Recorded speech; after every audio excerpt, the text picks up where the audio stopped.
Hello student, welcome to political science department class. कैसी है मेरी यूट्यूब फैमिली? आई होप आप सभी लोग हैप्पी होंगे, हेल्दी होंगे और अपनी स्टडी को कंटिन्यू कर रहे हैं ताकि आप आगे जाके अपने जीवन में सफल हो सकें। स्टूडेंट, हमारा आज का जो टॉपिक है वो बीए फर्स्ट ईयर है। बीए फर्स्ट ईयर के बहुत सारे हमारे सब्सक्राइबर, हमारे बहुत सारे स्टूडेंट थे जिन्होंने कहा कि हमारी जो क्लासेस चल रही हैं बीए फर्स्ट ईयर की वो हम कंटिन्यू करें, तो हम उसी सीरीज़ को आगे बढ़ा रहे हैं। तो हमारे जो प्लेलिस्ट में ये इस वीडियो के जो लास्ट चैप्टर हैं वो आपको मिल जाएंगे, आप वहाँ से चेकआउट कर सकते हो। और साथ ही साथ अब हम उसी के आगे का आज का जो टॉपिक है वो हम आज का हमारा जो क्लास है वो है राज और उसके तत्व। तो आज हम उस पर बात करेंगे। और मैं आपको बता दूं क्योंकि अब बहुत सारे स्टूडेंट हैं जिनको जो फर्स्ट टाइम विजिट कर रहे हैं इस चैनल पे, तो वो देख लें बीए फर्स्ट ईयर का और भी टॉपिक जो है राजनीति विज्ञान का अर्थ, प्रकृति क्षेत्र, सामाजिक विज्ञान से संबंध, अध्ययन पद्धतियाँ, इसके दृष्टिकोण, व्यवहारवाद, उत्तर व्यवहारवाद, ये सारे जो टॉपिक हैं सीरीज़ वाइज। और हमने एक सिलेबस भी दे दिया था अपने एक क्लास में ताकि आप इजली सभी चीज़ों को खोज सके। ठीक है, चलिए शुरू करते हैं। तो आज का हमारा जो टॉपिक है, हमारा चैप्टर है राज और उसके तत्व। सबसे पहले हम बात करेंगे, हम समझेंगे कि राज्य क्या है, राज्य की परिभाषा समझेंगे, राज्य का शाब्दिक अर्थ समझेंगे।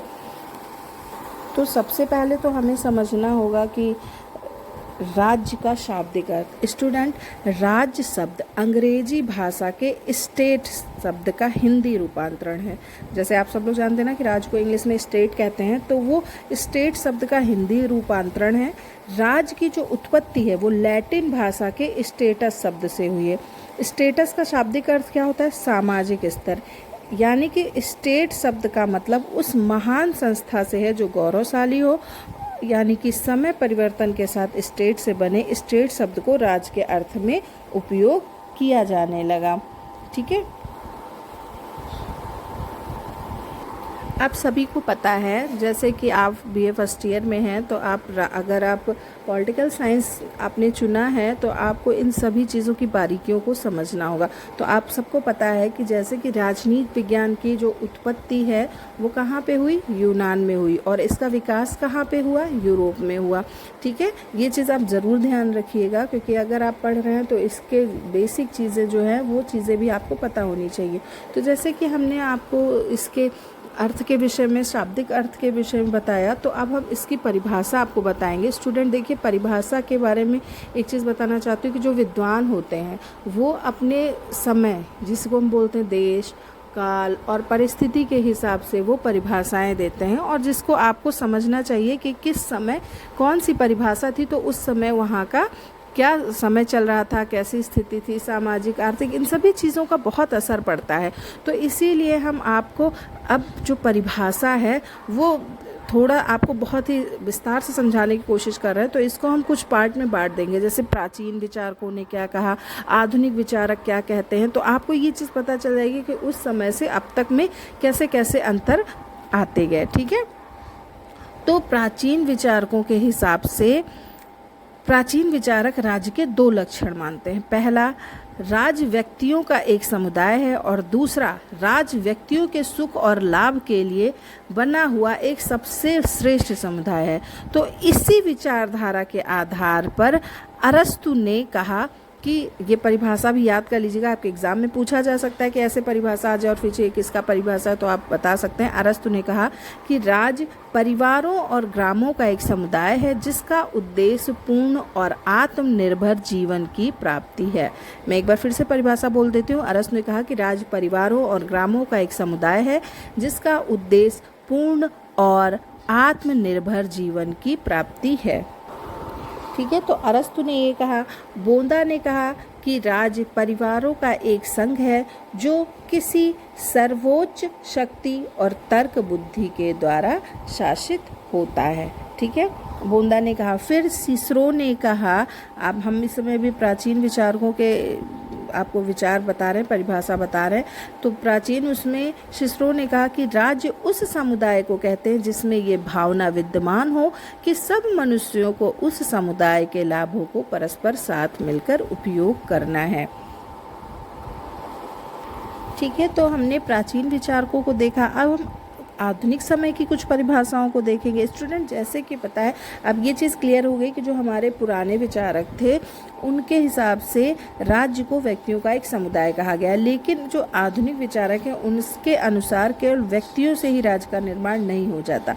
राज्य का रूप पाने के लिए व्यक्ति एक निश्चित क्षेत्र पर भली प्रकार बसे हुए होने चाहिए और इनमें शांति और व्यवस्था बनाए रखने के लिए कोई राजनीतिक सत्ता होनी चाहिए। तो ब्लंट सली, वुड्रो विल्सन और बर्गेस ने जो परिभाषा दी है राज्य की, वो इसी नज़रिए को देखते हुए दी। तो चलिए हम इन दोनों की परिभाषा भी आपको बताते हैं। वुड्रो विल्सन ने कहा कि किसी निश्चित प्रदेश के भीतर कानून के लिए संगठित जनता को राज्य कहते हैं, और ब्लंट सली ने कहा कि किसी निश्चित भूप्रदेश में राजनीतिक दृष्टि से संगठित व्यक्तियों को राज्य कहा जाता है। तो थोड़े समय के बाद ये समझा गया कि इस तरीके से संगठन को भी उस समय तक राज्य नहीं कहा जा सकता जब तक कि इस संगठन के पास संप्रभुता या सर्वोच्च शक्ति ना हो। तो इस तरीके से राज्य के आवश्यक तत्व में संप्रभुता को शामिल किया गया। तो इसी चीज़ को ध्यान में रखते हुए लास्की ने राज्य की परिभाषा देते हुए कहा कि राज्य एक ऐसा प्रादेशिक समाज है जो सरकार और प्रजा में बटी हुई है और जो अपने निश्चित भौगोलिक क्षेत्र में सभी समुदायों पर सर्वोच्च सत्ता रखती है। लेकिन स्टूडेंट, लास्की द्वारा दी गई राज्य की परिभाषा को भी स्वीकार नहीं किया जा सकता। इसका कारण यह है कि संप्रभुता के जो दो पक्ष होते हैं, आंतरिक और बाहरी, उसमें लास्की के द्वारा संप्रभुता के केवल आंतरिक पक्ष को ही माना गया, बाहरी पक्ष को नहीं। तो कहा जाता है कि जो भी परिभाषाएं अभी तक दी गई हैं उसमें फिलीमोर और गार्नर की परिभाषाएं सबसे ज़्यादा अधिक मान्य हैं। तो हम इन दोनों की परिभाषा भी आपको ज़रूर बताएंगे, क्योंकि गार्नर की परिभाषा बहुत बार आपकी परीक्षा में पूछा जा चुका है और पूछा जा सकता है, तो इस चीज़ को भी याद कर लीजिएगा। तो राज्य की जो सर्वश्रेष्ठ परिभाषा, या आप संपूर्ण भी कह सकते हैं, लेकिन जो है सबसे सर्वमान्य परिभाषा हम कह सकते हैं, गार्नर की है और फिलीमोर की है। तो सबसे पहले देखते हैं, फिलीमोर ने कहा कि राज्य मनुष्यों का वो समुदाय है जो एक निश्चित भूभाग पर स्थायी रूप से बसा हुआ हो और एक सुव्यवस्थित सरकार के द्वारा उस भूभाग की सीमा के अंतर्गत व्यक्तियों और पदार्थों पर पूरा नियंत्रण और प्रभुत्व रखता हो, और जिसे विश्व के अन्य किसी भी राज्य से संधि या युद्ध करने या अन्य किसी प्रकार से अंतर्राष्ट्रीय संबंध स्थापित करने का अधिकार मिला हुआ हो। ठीक है, तो फिलीमोर की इस परिभाषा में राज्य के सभी तत्व, जिसमें जनसंख्या, निश्चित भूभाग, सरकार और आंतरिक और बाहरी संप्रभुता का उल्लेख किया गया। तो अब बात करते हैं गार्नर की परिभाषा। तो राजनीति विज्ञान और सार्वजनिक कानून की धारणा के रूप में राज्य संख्या में कम या अधिक व्यक्तियों का एक ऐसा संगठन है जो किसी प्रदेश के निश्चित भूभाग में स्थायी रूप से रहता हो, जो बाहरी नियंत्रण से पूरी तरीके से स्वतंत्र और लगभग स्वतंत्र हो, और जिसका एक ऐसा संगठित शासन हो जिसके आदेशों का पालन नागरिकों का विशाल समुदाय करता हो।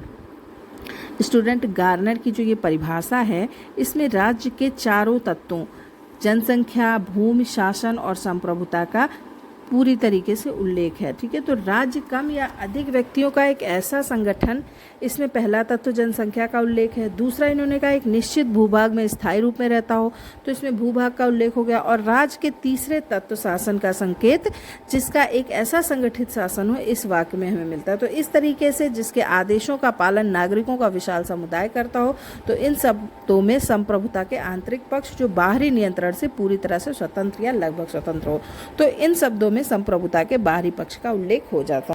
तो इस तरीके से हम देखते हैं कि गार्नर की जो परिभाषा है उसको हम मान्य, सर्वमान्य परिभाषा कह सकते हैं। ठीक है, तो चलिए, ये तो हो गया, राज्य को हमने समझा, राज्य की परिभाषा को देखा। अब हमारा जो अगला टॉपिक है इस चैप्टर में वो है राज्य के तत्व। स्टूडेंट, राज्य के तत्व या प्रकृति के विषय में जो प्राचीन भारत के राजनीतिक साहित्य थे, जैसे कि रामायण, महाभारत, मनुस्मृति, शुक्र नीति, और सबसे ज़्यादा जो प्रमुख ग्रंथ है कौटिल्य का अर्थशास्त्र। ठीक है, तो इसमें बहुत ही डिटेल में विचार किए गए हैं। स्टूडेंट, मनु, भीष्म, कौटिल्य और शुक्र ने राज्य को 7 अंगों वाला संगठन या 7 प्रकृति वाला माना है। कौटिल्य के अनुसार, ये सब एक एक लाइन समझिए आपका क्वेश्चन ही है, ठीक है, तो ये चीज़ बहुत ध्यान से आप सुनिएगा, जिसको साव्यय भी कहते हैं। तो कौटिल्य के अनुसार राज्य की 7 प्रकृति या अंग होते हैं। कौन कौन से? स्वामी, आमात्य, जनपद, स्वामी यानी कि राजा, आमात्य मतलब मंत्री, जनपद मतलब प्रदेश, दुर्ग, कोश, दंड और मित्र। स्टूडेंट, भारतीय चिंतन में इस विषय पर न केवल संगठन बल्कि कार्यकरण के नज़रिए से विचार करते हुए बहुत ही विस्तार से इसे अपनाया गया। लेकिन वर्तमान समय में हम इस विषय पर केवल संगठन की दृष्टि से विचार करते हैं और ऐसा करते हुए पाश्चात्य राजनीतिक चिंतन को बहुत ज़्यादा अधिक मतलब महत्व देने की भी परंपरा बन गई। तो राज्य के तत्वों के संबंध में अलग अलग विचारक थे, उनके द्वारा अलग अलग विचार भी व्यक्त किए गए। अब हमारा जो टॉपिक है राज्य के तत्व, तो ये चीज़ आपको समझनी होगी कि राज्य के आवश्यक तत्व कौन कौन से हैं, ठीक है। तो इस तरीके से आपके जो है राज्य के 4 आवश्यक तत्व माने जाते हैं, ठीक है। चलिए इसके देखिए, विलोबी ने कहा, अब अलग अलग विचारकों ने क्या क्या कहा आप ये भी जानिए, क्योंकि इसमें से भी आपका क्वेश्चन, ये बहुत छोटा सा है टॉपिक लेकिन इसमें से आपके क्वेश्चन बहुत बनेंगे। जैसे कि पूछा जा सकता है कि विलोबी के अनुसार राज्य के कितने तत्व हैं, तो आपको पता है विलोबी ने राज्य के 3 तत्व बताए। सामाजिक दृष्टि से एकता में बंधा हुआ जन समुदाय, सरकार या शासन तंत्र के रूप में एक राजनीतिक व्यवस्था, और शासन अधिकारियों के कर्तव्य और अधिकारियों की सीमा निश्चित करते वाले नियम और लिखित या अलिखित संकलन। तो इस तरीके से विलोबी ने जो है राज्य के 3 तत्व बताए, ठीक है। सिज्विक ने भी राज्य के 3 तत्व बताए। कौन कौन से? जनता, भूखंड और सरकार। और ब्लंट सली ने भूखंड, जनता, एकता और संगठन, राज्य के ये 4 आवश्यक तत्व बताए। लेकिन वर्तमान समय में राज्य के संबंध में जो डॉक्टर गार्नर थे, उनकी जो परिभाषा है, जो विचार है, वो मान्य है, ठीक है। तो हम उनके अनुसार आपको अब आगे की जो कंटिन्यू करेंगे वो हम इनके अनुसार से राज्य के तत्वों पर विस्तार से चर्चा करेंगे, ठीक है। तो इस तरीके से गार्नर ने कहा कि राज्य के 4 आवश्यक तत्व हैं, ठीक, जिसको आप लोग बहुत अच्छे से जानते हैं। जनसंख्या, निश्चित भूभाग, शासन तंत्र या आप उसको सरकार भी कह सकते हैं, और चौथा तत्व है आपका संप्रभुता। तो गार्नर के अनुसार राज्य के 4 आवश्यक तत्व हैं। मनुष्यों का समुदाय, एक प्रदेश जिसमें वो स्थायी रूप से रहते हैं, आंतरिक संप्रभुता तथा बाहरी नियंत्रण से स्वतंत्र, जनता की इच्छा को कार्य रूप में बदलते हुए एक राजनीतिक संगठन, ठीक है। तो इस तरीके से हमारे पास ये चीज़ एकदम क्लियर हो गई कि राज्य के 4 आवश्यक तत्व हैं: जनसंख्या, निश्चित भूभाग, सरकार या शासन तंत्र और संप्रभुता। अब इसके बाद अब हम आसानी से अपने इस तत्व को बहुत अच्छे से आपको बता सकते हैं, और आई होप आपको बहुत अच्छे से अब समझ में भी आ गया होगा। अब ये चीज़ आपको एकदम रट गई है कि राज्य के आवश्यक तत्व कौन कौन से हैं: निश्चित भूभाग, जनसंख्या, सरकार और संप्रभुता, ठीक। चलिए अब बात करते हैं बारी बारी से इन सभी के विषय में कि निश्चित, सबसे पहले हम जनसंख्या के विषय में बात करेंगे। तो मानव के सामाजिकता के गुण के आधार पर राज्य का जन्म हुआ और लोगों से ही मिलकर राज्य का निर्माण होता है, इसलिए सभी विद्वान जनसंख्या को राज्य का आवश्यक तत्व मानते हैं। लेकिन एक राज्य के अंदर कितनी जनसंख्या होनी चाहिए, इसके बारे में जो विद्वान हैं उन्होंने अलग अलग अपने विचार आपके सामने प्रस्तुत किए और अपनी कल्पना को आदर्श शासन व्यवस्था और राज्य की शक्ति के संबंध में अपने विचारों के आधार पर अलग अलग विद्वानों ने अलग अलग जो है संख्या बताई, ठीक है। स्टूडेंट, जैसे कि आपको पता है प्लेटो, अरस्तु, रूसो, इन सभी विद्वानों ने प्रत्यक्ष प्रजातंत्रीय शासन को श्रेष्ठ माना, और क्योंकि प्रजातंत्र को इस रूप में थोड़ी जनसंख्या वाले राज्य में ही अपनाया जा सकता है, इसलिए प्लेटो ने अपनी बुक रिपब्लिक में आदर्श राज्य का चित्रण किया और उसमें कहा कि एक आदर्श राज्य में 5040 नागरिक ही होने चाहिए। ये क्वेश्चन बहुत इंपॉर्टेंट है, तो ये आप एकदम से रट लीजिएगा कि प्लेटो ने 5040 नागरिक की बात की, और इसी तरीके से अरस्तु ने राज्य की जनसंख्या लगभग 10,000 बताई।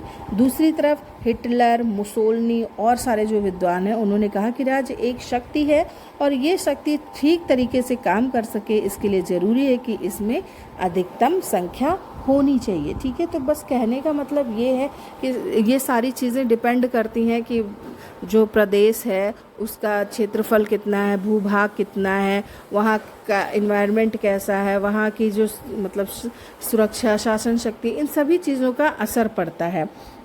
स्टूडेंट, जनसंख्या कम या ज़्यादा होना ज़्यादा वैल्यू नहीं रखता, ज़्यादा मतलब इम्पॉर्टेंट नहीं है। और एक राज्य में कितनी जनसंख्या होनी चाहिए, इस संबंध में जो डॉक्टर गार्नर है उन्होंने कहा कि जनता राज्य के संगठन के निर्वाह के लिए संख्या में पर्याप्त होनी चाहिए और उससे ज़्यादा नहीं होनी चाहिए, जितनी के लिए भूखंड और राज्य के साधन पर्याप्त हों। जैसा कि मैंने अभी पहले ही आपको बताया कि ये सारी चीज़ें मायने रखती हैं कि वहाँ का इन्वायरमेंट, वहाँ का जो मतलब ग्रोथ लाइफ है, जो वहाँ की सिक्योरिटी है, एवरीथिंग, मतलब जितनी भी चीज़ें होती हैं वो सारी चीज़ें इसमें शामिल होती हैं। तो इसलिए गार्नर ने सही बात कही। गार्नर ने कहा कि जनता राज्य के संगठन के निर्वहन के लिए संख्या में पर्याप्त होनी चाहिए और उससे ये ज़्यादा नहीं होनी चाहिए, जितने के लिए भूखंड और राज्य के साधन हो।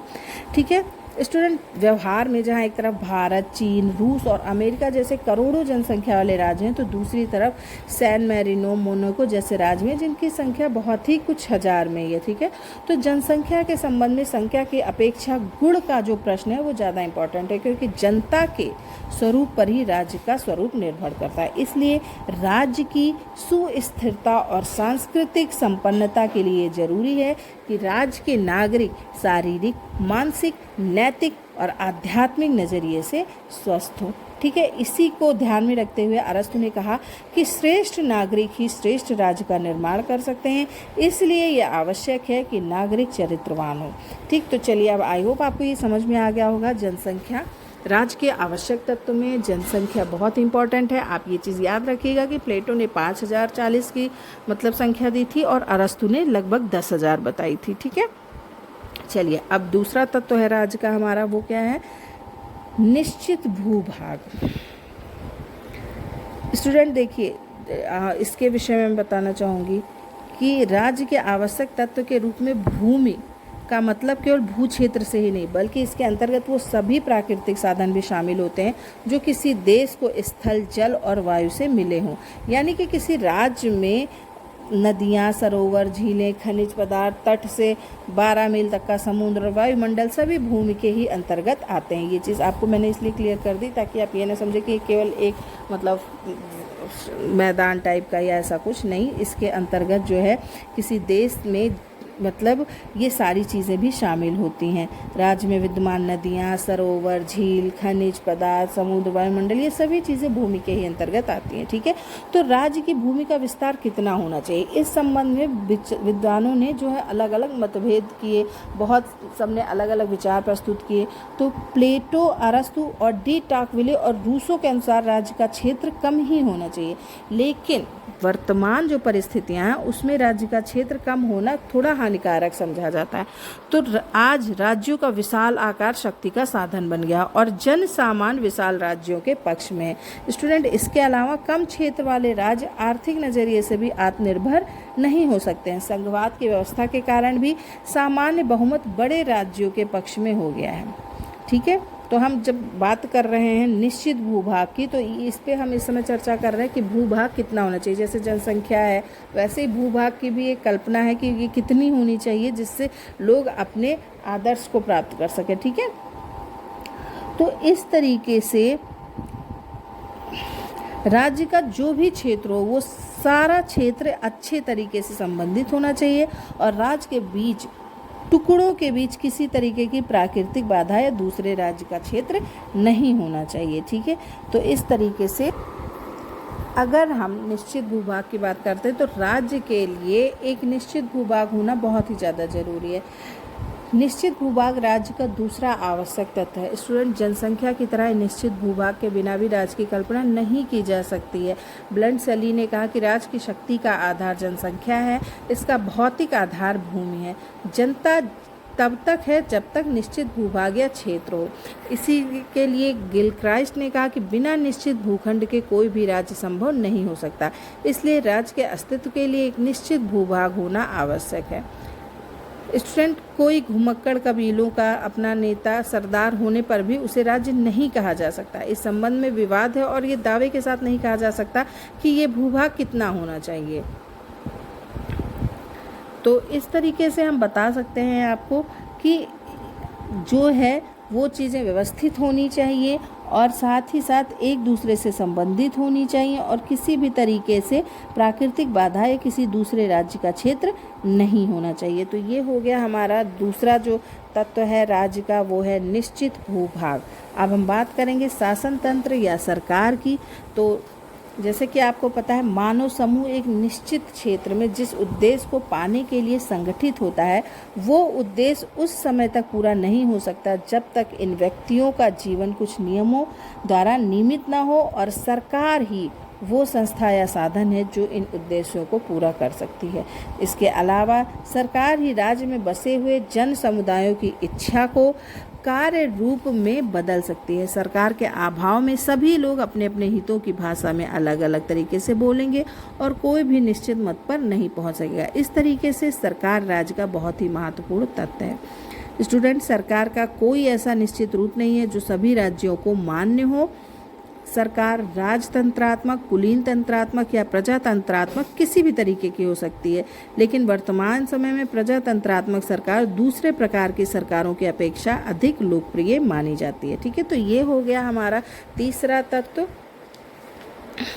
शासन तंत्र या सरकार। अब हम राज्य के चौथे तत्व के बारे में बात करेंगे, जिसको हम कहते हैं संप्रभुता। तो हमारा चौथा जो तत्व है वो है संप्रभुता। एक निश्चित क्षेत्र में रहने वाले और सरकार से संपन्न लोग भी उस समय तक राज्य का निर्माण नहीं कर सकते जब तक इनके हाथ में प्रभुसत्ता ना हो। स्टूडेंट, जैसे मैं आपको बताना चाहती हूँ कि जब हमारा देश आज़ाद नहीं हुआ था, यानी 15 अगस्त 1947 के पहले भारत की अपनी जनसंख्या थी, क्षेत्र थी और सरकार भी था, लेकिन भारत राष्ट्र खुद प्रभुसत्ता संपन्न नहीं होने के कारण राज्य नहीं था। जैसे अगर कभी आपसे कोई क्वेश्चन करता है कि क्या भारत स्वतंत्रता से पहले, आज़ादी से पहले राज्य था, तो आप कह सकते हैं नहीं, क्योंकि हमारे पास निश्चित भूभाग था, जनसंख्या भी थी, सरकार भी था, लेकिन संप्रभुता नहीं था। यानी कि हम अपने निर्णय लेने के लिए, हमारा देश जो है वो आंतरिक और बाहरी किसी भी प्रकार से स्वतंत्र नहीं था। ठीक है, तो इस तरीके से हम कह सकते हैं कि स्वतंत्रता प्राप्ति के बाद भारत को संप्रभुता प्राप्त हुई और तभी भारत एक राज्य हुआ। राज्य की संप्रभुता से हमारा मतलब ये है कि राज्य आंतरिक रूप में उच्चतम हो, यानी अपने क्षेत्र में स्थित सभी व्यक्तियों और समुदायों को आज्ञा दे सके, और बाहरी नियंत्रण से मुक्त हो, यानी कि दूसरे राज्यों के साथ अपनी इच्छानुसार संबंध स्थापित कर सके। लेकिन अगर कोई राज्य स्वेच्छा से अपने ऊपर किसी प्रकार का प्रतिबंध स्वीकार कर लेता है तो इससे राज्य की संप्रभुता समाप्त नहीं हो जाती है। उदाहरण के लिए, संयुक्त राष्ट्र संघ की सदस्यता से विभिन्न राज्यों की संप्रभुता सीमित नहीं हुई है। तो स्टूडेंट, इस तरीके से कहा जा सकता है कि हर राज्य के अंतर्गत जनसंख्या, निश्चित प्रदेश, नियम पूर्वक स्थापित सरकार और संप्रभुता होनी चाहिए। इसमें से किसी एक तत्व के अभाव में उस संगठन को राज्य नहीं कहा जा सकता। ठीक है, तो इस तरीके से मुझे उम्मीद है कि आज का आपको जो चैप्टर है वो अच्छे से समझ में आया होगा, राज्य और उसके तत्व। अब हम इसी से संबंधित महत्वपूर्ण कुछ जानकारियाँ आपको देना चाहते हैं। जैसे आप इसको चाहे 1 लाइन क्वेश्चन भी कह सकते हैं, एक एक लाइन आपके लिए एक क्वेश्चन का काम करेगी। तो आप बहुत ध्यान से वीडियो देखिएगा, सुनिएगा और याद करिएगा, आपके एग्ज़ाम में ये पूछा जा सकता है। ठीक है, तो हमारा जो आज का टॉपिक था वो क्या था, राज्य और उसके तत्व। तो चलिए अब हम महत्वपूर्ण तथ्य पे एक नज़र ज़रूर डालेंगे। स्टूडेंट, राज्य शब्द अंग्रेजी के स्टेट शब्द का रूपांतरण है, जो कि लैटिन भाषा के स्टेटस शब्द का व्युत्पन्न है। स्टेटस शब्द का शाब्दिक मतलब है किसी व्यक्ति का सामाजिक स्तर, पद, प्रतिष्ठित। स्टूडेंट, सिसरो के समय राज्य का संबंध संपूर्ण समाज के स्तर से माना जाने लगा। गिलक्राइस्ट ने कहा कि राज्य उसे कहते हैं जहां कुछ लोग एक निश्चित प्रदेश में एक सरकार के अधीन संगठित होते हैं। ये सरकार आंतरिक मामलों में अपनी जनता की संप्रभुता को प्रकट करती है और बाह्य मामलों में अन्य सरकारों से स्वतंत्र होती है। ये परिभाषाएं जो मैं आपको बता रही हूँ ये याद कर लीजिएगा, लिख लीजिएगा, क्योंकि आपके एग्जाम में पूछे जा सकते हैं। विलोवी ने कहा कि राज्य एक ऐसा कानूनी व्यक्ति या स्वरूप है जिसके कानून निर्माण का अधिकार प्राप्त है। लास्की ने कहा कि राज्य एक प्रादेशिक समाज है जो सरकार और जनता में विभाजित है तथा जो अपने निश्चित भौगोलिक क्षेत्र की अन्य सभी संस्थाओं पर सर्वोच्च सत्ता रखता है।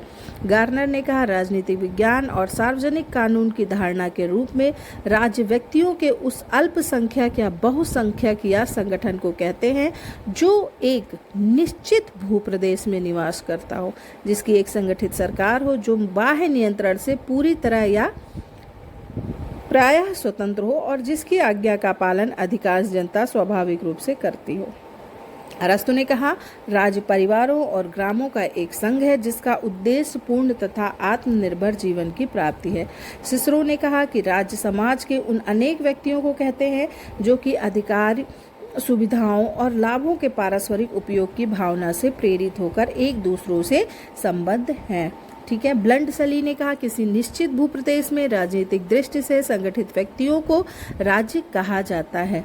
गिलक्राइस्ट ने कहा जहां बहुत से लोग एक ऐसी सरकार की अधीनता में एक निश्चित भूभाग पर रहते हैं जो आंतरिक विषयों में उनकी राज्य सत्ता व्यक्त करने का एक अंग है, जो बाह्य मामलों में अन्य सरकारों से स्वतंत्र है, वही राज्य है।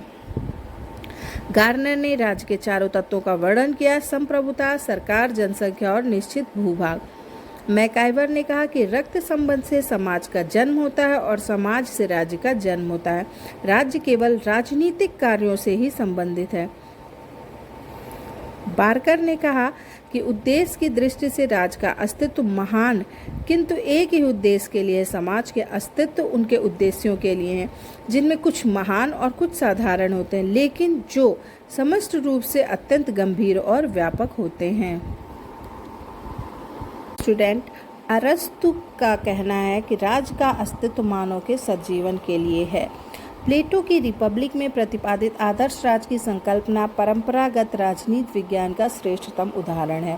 प्लेटो ने रिपब्लिक में दार्शनिक राजा के शासन की कल्पना के आधार पर आदर्श राज्य की नींव की संकल्पना प्रस्तुत की थी। स्टूडेंट, रूसो का मानना है कि सभी नागरिकों की वह इच्छा जिसका उद्देश्य सामान्य हित हो सामान्य इच्छा है और यह कथन इच्छा ही राज्य है। तो ये तो हमारे महत्वपूर्ण तथ्य थे। अब इसी टॉपिक से रिलेटेड हम आपको वन लाइन क्वेश्चन, जिसको ऑब्जेक्टिव क्वेश्चन कहते हैं, वो भी ज़रूर बताएंगे ताकि आपका ये पूरा का पूरा चैप्टर आज ही आपका कंप्लीट हो जाए। जैसे हमने पहले आपको विस्तार से राज्य और उसके तत्व के विषय में बताया, कुछ महत्वपूर्ण तथ्यों की जानकारी दी। अब हम जिसको आप ऑब्जेक्टिव क्वेश्चन कहते हैं या वस्तुनिष्ठ प्रश्न कहते हैं, वो भी आपको ज़रूर देंगे ताकि आपका ये पूरा चैप्टर अच्छे से क्लियर हो जाए। स्टूडेंट, आप हमारी ऑफलाइन क्लास भी ज्वाइन कर सकते हैं। आप घर बैठ के कहीं भी हों आप हमारी क्लास ज्वाइन कर सकते हैं। आपको स्टडी मटेरियल के साथ साथ पूरा का पूरा कोर्स कंप्लीट कराया जाता है। हमें कांटेक्ट करने के लिए जो डिस्क्रिप्शन बॉक्स है उसमें डिटेल दिया हुआ है, आप वहां से हमें कांटेक्ट कर सकते हैं। आप हमारे व्हाट्सएप ग्रुप से भी जुड़ सकते हैं। चलिए ठीक है, अब हम अपने ऑब्जेक्टिव क्वेश्चन की तरफ आते हैं। तो हमारा सबसे पहला प्रश्न है कि प्राचीन यूनान में राज्य शब्द के लिए पोलिस शब्द का प्रयोग किया जाता था, जिसका अर्थ क्या है? ठीक है, तो जिसका अर्थ होगा नगर राज्य। ठीक है, ऑप्शन बी सही होगा, नगर राज्य। अगला प्रश्न है आधुनिक काल में राज्य के दृष्टिकोण का उदय हुआ था। तो कब हुआ था आधुनिक काल में राज्य के दृष्टिकोण का उदय? 16वीं शताब्दी के आरंभ में। ठीक है, तो ऑप्शन ए सही होगा। अगला प्रश्न है जहां व्यक्तियों पर शक्ति का प्रयोग किया जाता है वह राज्य है, ये कथन किसका है?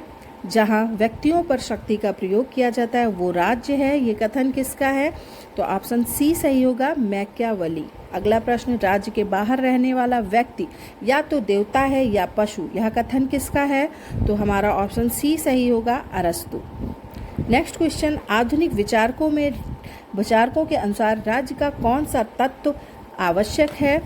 आधुनिक विचारकों के अनुसार राज्य का कौन सा तत्व आवश्यक है? तो ऑप्शन डी होगा, जिसमें जनता, भूखंड, सरकार और प्रभुसत्ता आएगा। ठीक है, तो ये क्वेश्चन भी आपका हो गया। अगला प्रश्न, मार्क्सवादी विचारकों ने राज्य के स्वरूपों में किसका विवेचन नहीं किया है? तो हमारा जो ऑप्शन डी है वो होगा संयुक्त राज्य। मार्क्सवादी विचारकों ने राज्य के स्वरूपों में संयुक्त राज्य का जो है विवेचन नहीं किया है। अगला प्रश्न हमारा, द प्रिंस ग्रंथ द प्रिंस के लेखक कौन है? तो सही जवाब होगा बी, मैकियावेली। द प्रिंस के लेखक है मैकियावेली। अगला प्रश्न, कौन सा कथन सही नहीं है? ठीक है, तो ऑप्शन डी सही होगा, सरकार अमूर्त है, क्योंकि सरकार राज्य का अंश मात्र है, सरकार एक कृत्रिम संस्था है और सरकार अस्थायी है, ये सही है। ठीक है, अगला प्रश्न, राज्य शब्द किस अर्थ में प्रयुक्त नहीं होता है? तो सही जवाब होगा ऑप्शन डी, प्रदेश। नेक्स्ट क्वेश्चन है हमारा, कौन सा राज्य निम्नलिखित में से कौन सा राज्य है? तो आपका ऑप्शन है संयुक्त राष्ट्र संघ, नेपाल, बिहार, राष्ट्रमंडल। तो ऑप्शन बी सही होगा, नेपाल। नेक्स्ट क्वेश्चन, राज्य के अनुसार गार्नर के अनुसार राज्य का कौन सा तत्व नहीं है? तो ऑप्शन डी होगा, राष्ट्रमंडल, क्योंकि गार्नर ने 4 तत्व बताए, जनसंख्या, भूभाग, सरकार और प्रभुसत्ता। तो यहाँ पे ऑप्शन डी आपका है राष्ट्रमंडल, जो गार्नर के अनुसार राज्य के तत्वों में शामिल नहीं था। अगला प्रश्न, राज्य की सर्वश्रेष्ठ परिभाषा किस विचारक द्वारा दी गई? तो इसका सही जवाब होगा option B, Garner. Next question, राज्य का वह विशिष्ट तत्व कौन सा है जो उसे दूसरे अन्य संगठनों से अलग करता है? तो सही जवाब होगा ऑप्शन डी, संप्रभुता।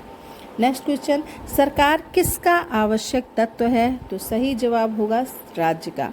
नेक्स्ट क्वेश्चन, प्लेटो के अनुसार राज्य की जनसंख्या कितनी होनी चाहिए? तो मैंने बताया था 5040, प्लेटो ने 5040 बताया था, तो प्लेटो के अनुसार राज्य की जनसंख्या 5040 होनी चाहिए। नेक्स्ट क्वेश्चन, राज्य परिवार और ग्रामों का समुदाय है जिसका उद्देश्य पूर्ण और आत्मनिर्भर जीवन की प्राप्ति है, यह कथन किसका है? तो सही जवाब होगा ऑप्शन डी, अरस्तु का। नेक्स्ट क्वेश्चन, किसी निश्चित भूप्रदेश में राजनीतिक दृष्टि से संगठित व्यक्तियों को राज्य कहा जाता है, ये कथन किसका है? तो ऑप्शन बी सही होगा, ब्लंट सली का। नेक्स्ट क्वेश्चन, संप्रभुता ही राज्य का वह लक्षण है जो उसे अन्य समुदायों से अलग करता है, ये कथन किसका है? तो इसका सही जवाब होगा गैटिल। नेक्स्ट क्वेश्चन, राज्य एक शक्ति के रूप में हो, इसके लिए किसने अधिकतम जनसंख्या को अनिवार्य तथ्य माना? तो सही जवाब होगा सा, मुसोलिनी। नेक्स्ट क्वेश्चन, कौन सा राज्य का आवश्यक तत्व नहीं है? तो आपका संप्रभुता, सरकार, जनसंख्या और निश्चित भूभाग, ये 4 चीज़ें हैं, लेकिन यहाँ ऑप्शन सी में आपका स्वतंत्रता दिया हुआ है, तो राज्य का आवश्यक तत्व सी जो है स्वतंत्रता नहीं है। नेक्स्ट क्वेश्चन, अरस्तु के अनुसार राज्य की जनसंख्या कितनी होनी चाहिए? तो यहाँ आपको ऑप्शन 5000, 7000, 9000 दिया है, जिसमें से कोई भी नहीं है, तो ऑप्शन डी होगा, कोई भी नहीं। नेक्स्ट क्वेश्चन, किस राजनीतिक वैज्ञानिक ने राजनीति विज्ञान का अध्ययन क्षेत्र राज्य और सरकार दोनों बताया? तो सही जवाब होगा option B, Gilchrist. Next question, राज्य व्यक्ति का बृहद रूप है, ये कथन किसका है? तो सही जवाब होगा प्लेटो। नेक्स्ट क्वेश्चन, राज्य के स्वरूप का साव्य सिद्धांत मुख्य रूप से किस विचारक द्वारा दिया गया? तो ऑप्शन डी सही होगा, हर्बर्ट स्पेंसर। नेक्स्ट क्वेश्चन, कौन सा राज्य का अनिवार्य तत्व नहीं है? तो ऑप्शन बी होगा, स्वतंत्रता। नेक्स्ट क्वेश्चन, प्लेटो के अनुसार नगर राज्य की आदर्श जनसंख्या कितनी निश्चित की गई? तो सही जवाब होगा 5000। नेक्स्ट क्वेश्चन, कौन सा तत्व राज्य में अनिवार्य है किंतु राष्ट्र में नहीं? तो ऑप्शन सी सही होगा, संप्रभुता। अगला प्रश्न, राजनीति विज्ञान के दृष्टिकोण से किसे राज्य का दर्जा प्राप्त है? तो सही जवाब है भारत। ठीक है, नेक्स्ट क्वेश्चन, राजा लोग पृथ्वी पर ईश्वर की जीवित प्रतिमाएं हैं, राज्य की उत्पत्ति के दैवीय सिद्धांत के समर्थक के रूप में किसने उपरोक्त कथन दिया? तो ऑप्शन सी सही होगा, जेम्स मिल। नेक्स्ट क्वेश्चन, कौन सा विचारक राज्य की उत्पत्ति के शक्ति सिद्धांत का प्रबल समर्थक है? तो ऑप्शन बी सही होगा, वॉल्टेयर। स्टूडेंट मैं उम्मीद करती हूँ कि आज की क्लास आपको समझ में आई होगी। आज हमने आपको ऑब्जेक्टिव क्वेश्चन भी दिए, आपको महत्वपूर्ण तथ्य भी बताए और आपके इस चैप्टर का राज्य और उसके आवश्यक तत्व का विस्तार से वर्णन किया है। प्लीज़ हमारे चैनल को सब्सक्राइब करना मत भूलिएगा, इसे लाइक और शेयर भी ज़रूर कीजिएगा और कमेंट करके बताइएगा कि आज की क्लास आपको कैसी लगी। Thank you.